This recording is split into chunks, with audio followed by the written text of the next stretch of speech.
কোন কবরে নাফরমানকে যখন নেওয়া হয়, আমি নিজে এই হাদিস পড়াইছি,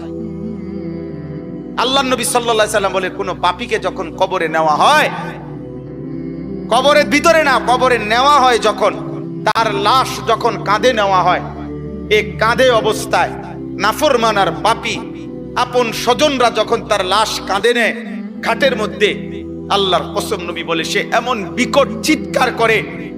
ইয়া ওয়াইলাতা ইয়া লাইতাহা, হে আফসোস আমার স্বজন, আমার ইলা আইনা কদ্দামতুমুনি, আরে ফুত তুই আমারে কই নিচ্ছিস, আমার সন্তান, আমার ভাই তুই আমারে কান্দে নিয়ে ওদিকে নিচ্ছিস কেন? মনে আমারে মাইরা ফেলবে তো, আমারে কবরে দিস না রে আব্বা, আমারে কবরে দিস না, আমারে তো ফেরেশতা মাইরা ফেলবে, আমারে তো শেষ করে ফেলবে, আমারে দিস না। এইভাবে স্বজন নিজের স্বজন ডাকে যে,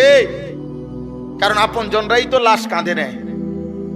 আপন জনদেরকে ডাক দে, আব্বা এটা করিস না, আব্বা আমারে নিস না ওইদিকে। আল্লাহর নবী বলেন